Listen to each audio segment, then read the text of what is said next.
Hello, I am Jake Collins, and this is an audio commentary track for the Mysterious Cities of Gold, episode 33, The Reunion.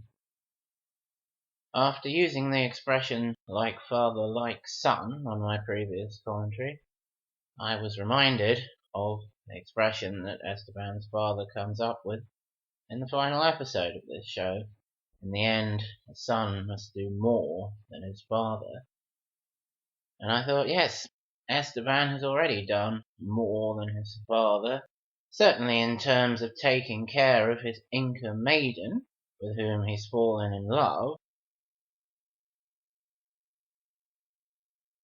Esteban, as we know, has done so much for Zia, and he would certainly never allow her to be seized by the priests and sacrificed to appease the anger of the gods, as it seems happens to Esteban's mother in that flashback, which is the only mention of any of the main trio ever having had a mother at all throughout the entire series. This episode begins with the titular reunion between Zia and her father, her mortally wounded father, of course, which makes the whole thing much more emotional, and there is some very powerful voice work and animation in this episode. Right from the off, Zia and her father are reunited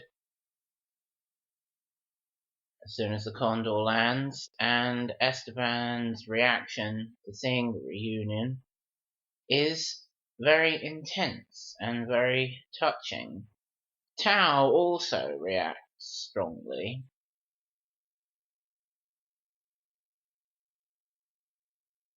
Feeling what Zia's feeling, but can you spot the difference between Esteban's reaction and Tao's reaction? It's the wobbling eyes, which show that additional layer to Esteban's emotional reaction to the situation, to Zia's emotions. And Esteban's wobbling eyes make a reappearance later in the episode, when Zia is actually grieving after the death of her father. Some very powerful animation there. And that really is a demonstration of pure, unadulterated, unalloyed, distilled love that Esteban feels for Zia. He understands what she is feeling, and he's feeling it himself because of the fact that she is feeling it. It penetrates Esteban to his very core to connect with Zia's emotions intensely in this way. An accurate definition of love there, I would say. And an excellent example of what I was saying last time about Esteban and Zia demonstrating love on screen in an art form very powerfully.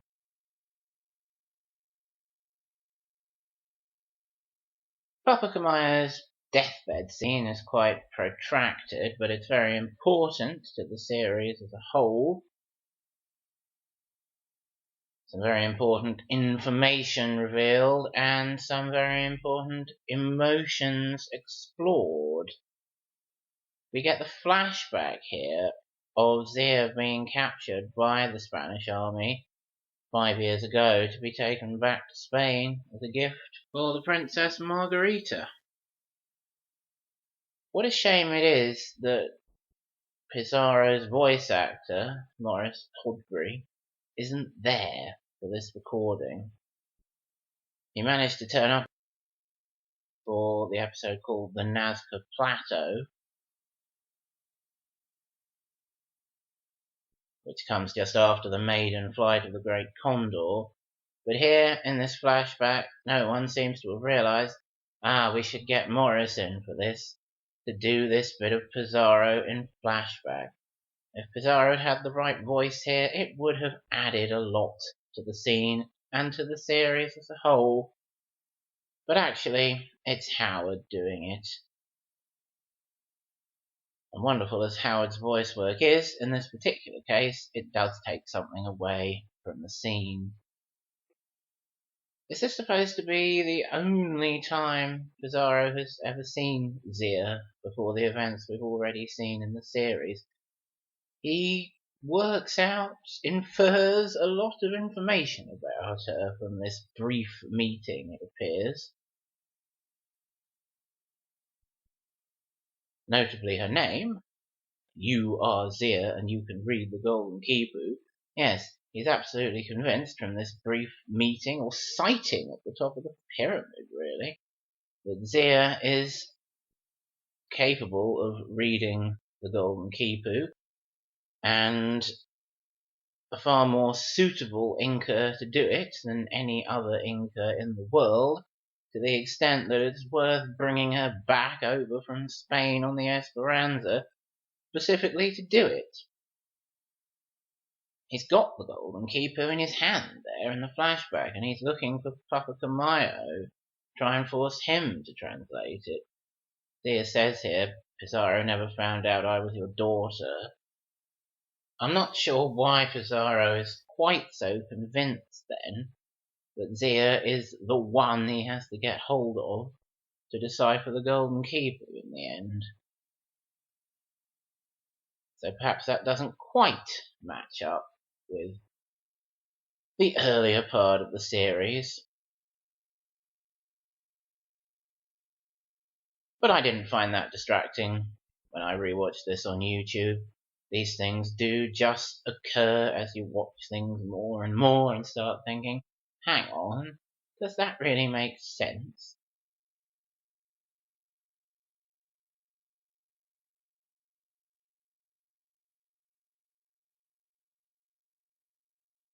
Plot-wise, of course, the most important thing Papakamayo reveals here is the location of the City of Gold.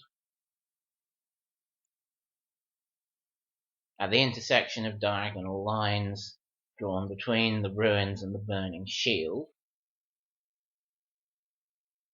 And Zia comes up with a question to which Papakamayo provides a very interesting answer. What do the Olmecs want? Papakamayo's answer to that is, what do they want?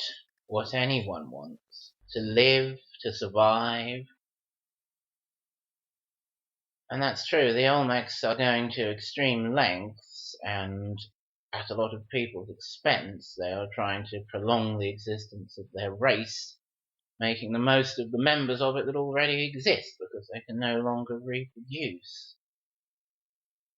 Papakamayo is right, it's a very natural instinct to want to preserve your race. Of course, they are completely unreasonable about it in terms of dealing with other people. So clearly Papakamayo feels some sort of sympathy, at least, for the Olmecs.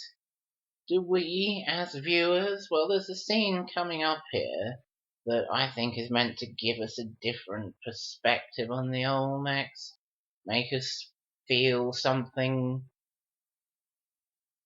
purer than usual with Mentor, but as I'll explain when we get there, it doesn't really wash with me.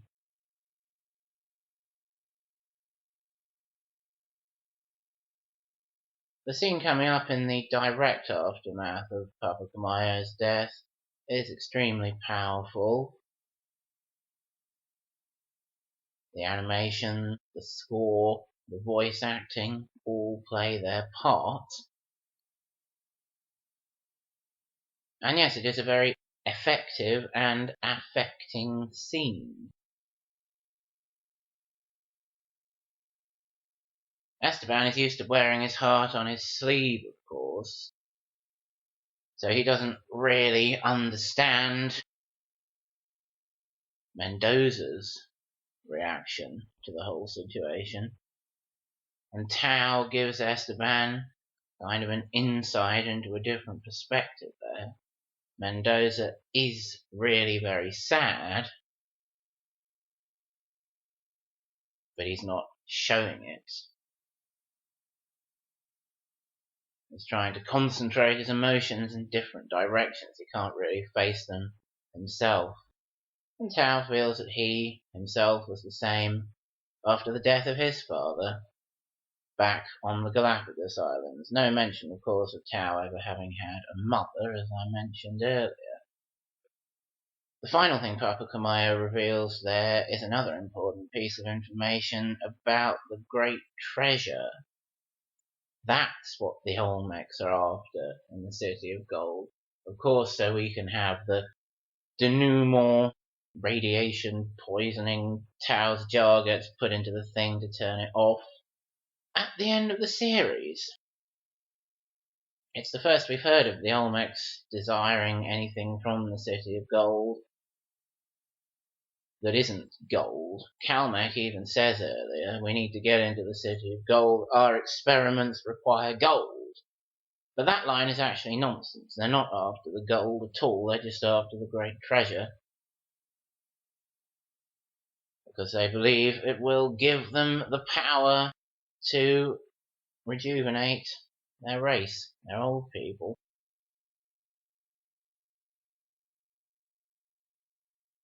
And as I mentioned, I don't really like all that plot about the Olmecs and what they want and how they're going to do it. Move the Earth's rotation someday. What nonsense that is.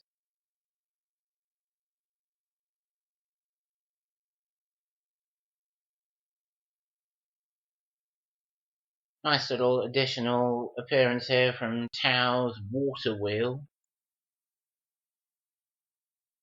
He's kind of watching it as he sits and thinks sadly and explains about hidden emotions to Esteban.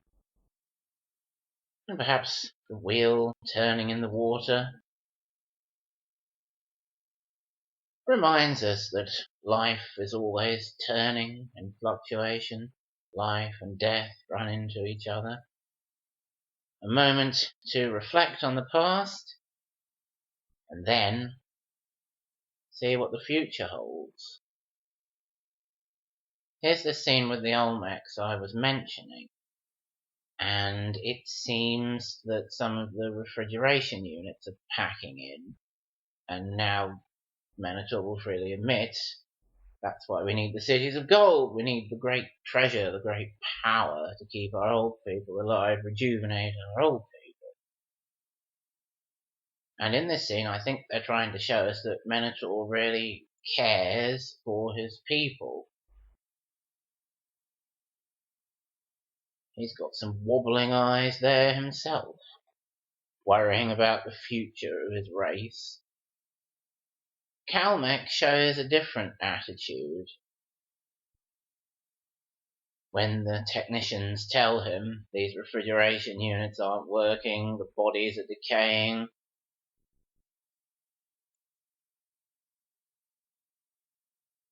Calmech's only reaction is callously, heartlessly, then you may as well dispose of them. Whereas when Minotaur is told about it, comes to see what's going on with the refrigeration unit, learns how it's packing in. Unlike Calmech, he does appear to care, to feel sad about it, to regret the loss of any remaining Olmec life.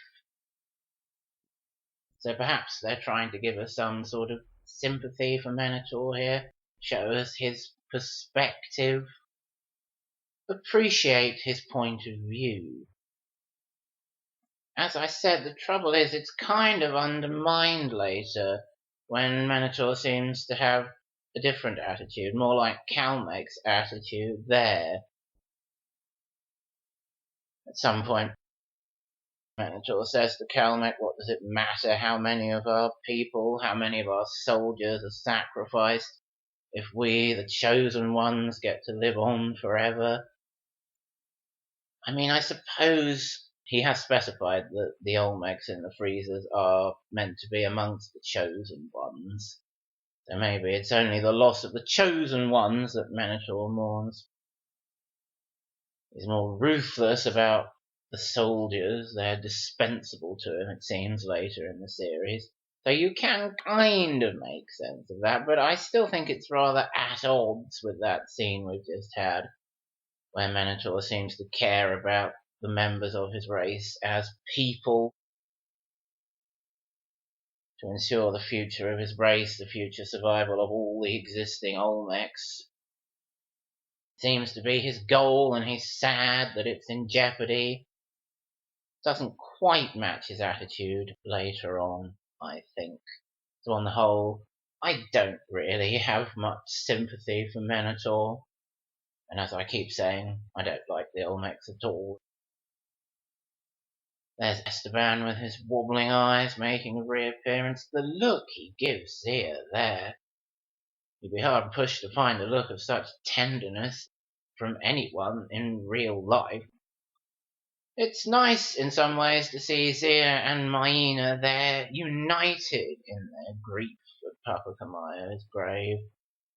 They don't get at all possessive about grief, as people sometimes do, and it's very annoying and selfish when people get possessive about grief. To share it, take some comfort from each other there, as Zia and Maina are doing, is much better. They both love Papakamaya in their way. They grieve together. A nice, powerful, emotional scene there between Zia and Maina. And there's another link Maina has to the trio, which, as I've said, I believe will soon become an awesome foursome. It's not only that Maina is interested in Tao, she's also a kind of adoptive sister for Zia. And there they grieve together, kind of as sisters. So really, Maina's place in the awesome foursome is well earned. Does she have a link with Esteban? Well, Esteban did hurl himself at an Olmec to save Maina from a direct attack in the previous episode that I commentated on. So there's some kind of link between Esteban and Maina, some kind of life debt, you could argue. But there we are. She's heavily emotionally and practically involved with all three of them. And as I say, that's why they are destined to become, I believe, an awesome foursome in the not too distant future. I find Esteban and Tao very inspiring here, unlike the other Mayan tribes. We will fight the Olmecs. We have a flying machine made of gold. And yes, it does prove to be very effective, as I've mentioned before, in fighting the Olmecs. You see there, Tao is flagging after rushing around all afternoon talking to the Mayan chiefs, bending over to get his breath back, but Esteban is still full of energy, physical and emotional. As I said on the previous commentary, he's all about endurance. This is a very effective scene for Mendoza, and one I was really pleased to see when I first rewatched this on YouTube when I was 23. He's skulking behind the building there, listening to Zia, Esteban and Tao. As usual, being very touched, affected by what they're saying to each other. And then Sancho and Pedro do their old trick of providing a contrast to that, showing what people shouldn't be like and what people shouldn't do. And that is a pivotal moment for Mendoza. Which way is he going to turn? Is he going to end up as a goodie, join Esteban, Zia, Tao and the Mayans in fighting the Olmecs, or is he going to fall on the side of being a baddie and agree to sneak off with Sancho and Pedro and the provisions they've nicked to try and find the City of Gold as soon as possible. And I was very pleased first rewatching this. It is a powerful moment for Mendoza when he falls on the right side of the line and calls Sancho and Pedro fools, idiots, put those things back where you found them. Esteban, we will fight with you against the Olmecs. Great stuff from Mendoza there. Wonderful work from Howard doing his voice. And from this point on, Mendoza does everything he can to ensure that things go as they should and the right side wins through. But of course he does take the opportunity, once he's done everything he can, to sneak off and get some of the gold from the blown up City of Gold. And I've sometimes wondered, is that a bit disappointing? Should he really be doing that after falling on the right side of the line, becoming a definite goodie? But really, after everything he's been through, he definitely deserves it. Howard says in his DVD interview that he thinks Mendoza ended up doing something good with that gold. After his personal journey, he was really a changed man, and he couldn't help but not spend all that gold solely on himself. And I definitely agree with Howard there. I think Mendoza opened an orphanage and set up a youth training scheme in Barcelona. When he says to Governor Pizarro, as a kind of cover, I have a way with children, he's not actually wrong. In that scene in the first episode where Esteban and Mendoza meet in the tavern, Mendoza does talk very easily to Esteban even before realizing the significance of who he is. He does have a way with children, and I firmly believe that after the conclusion of this series, he's done a lot of good for them. That's definitely the end of this series of episode commentaries. Thanks for listening. Goodbye.